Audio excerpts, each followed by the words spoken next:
Good morning, everyone. Vloggy Pancho here. Back with another episode of my daily vlog. Today is Tuesday, January 29th. I'm weighing in at 180 pounds. And today's meals, let's see, are a bean burrito, a cheese sandwich, and pasta with dessert. This is actually the first day of the last week of the month of meals. So we've got 7 more days of eating whatever the cards say. And then it will have been an entire month. I've been pretty good about this too. I've eaten almost exactly what's on the cards for probably 90–95% of the days. So I think it's been a successful venture so far. Alright, let's stretch out. So Maple came by yesterday and showed me some new stretches. Well, they're not new, but they're ones I didn't know about. So, she was on a cross-country team in high school, and apparently this is what they did before they would run. So, okay, so the first thing is just normal stretching. Try and touch your toes. Hope you guys can hear me when I point my head down. Just hold it for like 10 seconds or so. 30 seconds is too long. You're just going to do some repeats. So we'll go through this whole thing twice. And then cross right leg over the left and do the same thing. And that just focuses in on your left leg. Whichever leg is in the back. Switch the other way.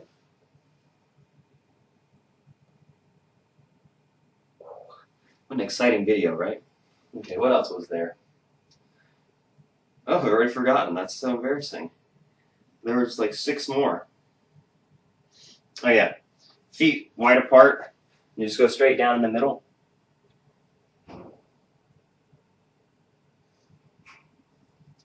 And then over to one leg. Look at that. I can almost get there this way, but it forces a little bit of a bend in the knee. And the other leg.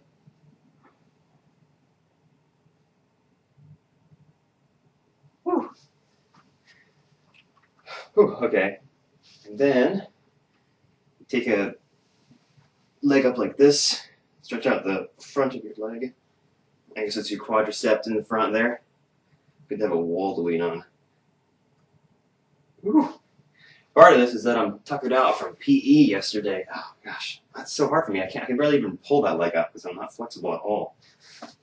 Ugh. Whew.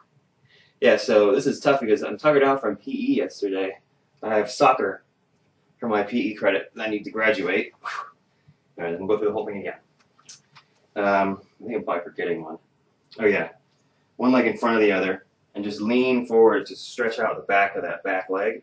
And it also pushes your foot up like this. So your foot's down on the ground, and then you tilt your leg up. And that pulls on the back of that leg. Yeah, so yesterday in soccer class, I got more exercise than I had in 2 years. It was ridiculous. Well, maybe not more exercise, because it was pointed out to me that I went and hiked over a mountain at one point, but more cardio than I've gotten in a long time. Okay, now the whole thing again. I'm just going to vlog while I do this. Whew. Oh gosh, I'm really feeling it now. Going through the second time. Yeah, so that was fun yesterday, but we actually did some interesting things.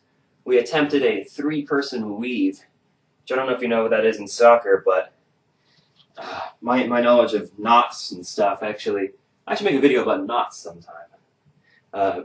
Actually gave me the information to know how it worked before the coach even talked about it, because basically the way a 3-man weave works is someone starts with the ball. What it's used for is getting the ball down the field, and then there's 3 of you that are doing it.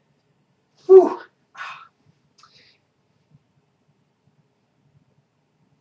So basically, the way it works is one person starts with the ball, and they kick it to someone in front of them, and then whoever they kicked it to, they run around behind, and they come around the other side of them.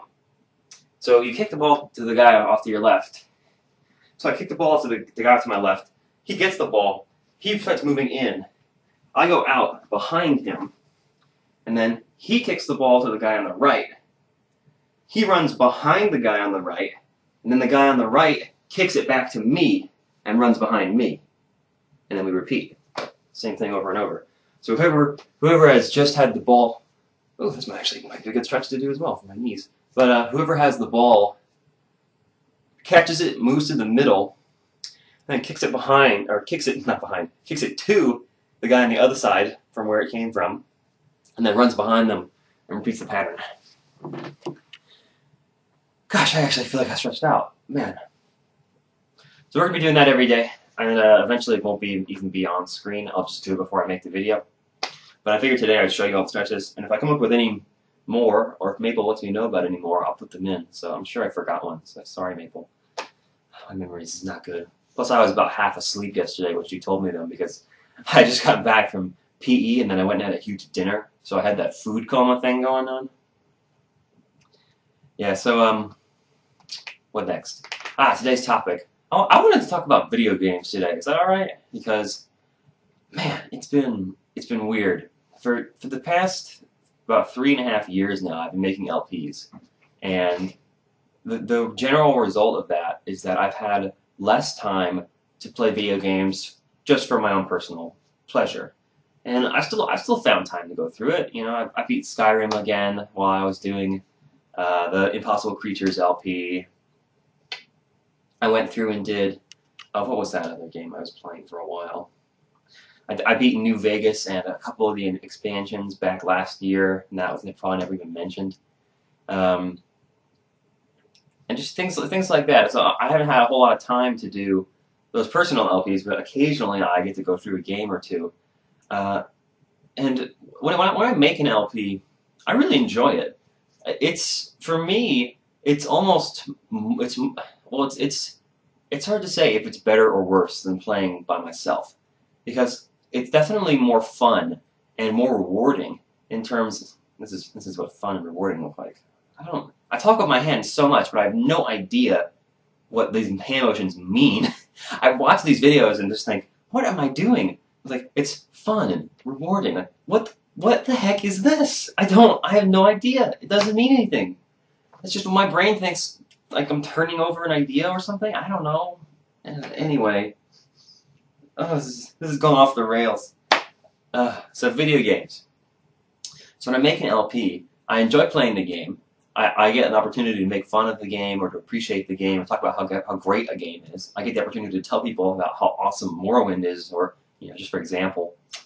But at the same time, I also have to be a little bit responsible. I have to be a little bit careful that, okay, did I start my audio recording? Did I start my video recording? Am I being interesting? Is the commentary good? And then, is the gameplay any good? Like, do I suck at this game? Do I need to record this segment again? And so after every episode, and then I go through and I edit it, and there's a little bit of work that's added on, with the editing and the rendering and publishing and, putting it out on YouTube and then fixing it if there's anything weird going on. Whereas if I play the video game by myself, it's just for my own personal enjoyment, and once I beat the game, that's pretty much it. There's not a whole lot that comes after. Whereas with an LP, I get comments on LPs that are years old. And so people are still appreciating that. People are still getting entertainment from that years later. So it has more value, I think, than just, oh yeah, I've got a level 50 mage in Skyrim. Whoop-de-doo. Like, no one knows that. No one cares. I don't even care. So I'm not playing it anymore. I'm done with the game. I finished it again. So that's it. And so, but if it were an LP, people would be leaving comments on my videos saying, "Well, why didn't you put points in the lockpicking, man?" Stuff like that. So it's a back and forth. And that's another thing. Is that LPing is more of a conversation, whereas it's like this is an awful metaphor. Okay. If LPing is sex, playing video games is masturbation. So there's your metaphor, right? That's really inappropriate, but it doesn't. It sort of expresses it well enough, I guess. Although that is a really weird metaphor.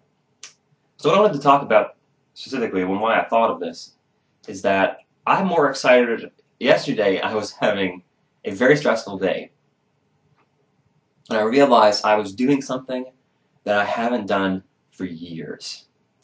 I was sitting in class, thinking about, getting excited about a video game I was going to play when I got home. I haven't done that. I literally have not done that probably,